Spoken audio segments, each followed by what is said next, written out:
The second largest art museum in Georgia behind the High Museum. Where is it? Cartersville.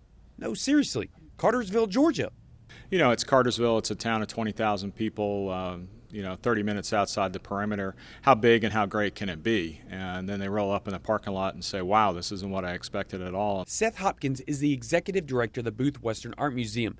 It's a 120,000 square foot museum that's affiliated with the Smithsonian Institute and features Western art, Civil War art, and presidential letters and photographs.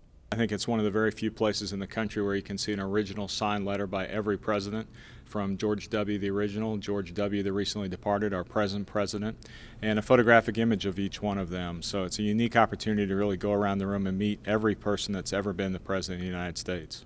The presidential letters range from Lincoln's involvement in the pardon or execution of 303 Dakota Indians in Minnesota to another asking about his personal investments.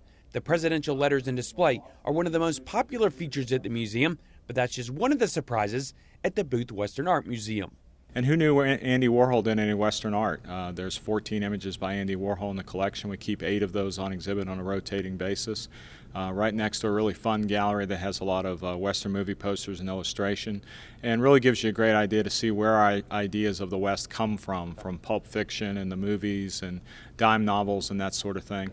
And the bulk of the collection at the museum centers around Western art, from sculptures to paintings to stagecoaches and everything in between. If that's not enough, the museum has a couple of upcoming events to check out too. The second weekend in March is our big Southeastern Cowboy Gathering, and that's a 3-day event where we have cowboy living history culture going on all weekend. We have a chuck wagon cook-off. We're opening a new exhibition by a sculptor named Dave McGarry, who does incredibly detailed sculpture of Native American Indians. We also have a concert with Asleep at the Wheel. We try to bring in a couple of big-name Western music acts a year. Following that, at the end of March, we're opening a major exhibition of Saturday Evening Post cover paintings. Tomorrow, we'll go inside the National Geographic photo exhibit at the museum and learn about the extremes the company's photographers go to get a shot. You will be amazed. Trust me. Nelson Hicks, WSB-TV.com.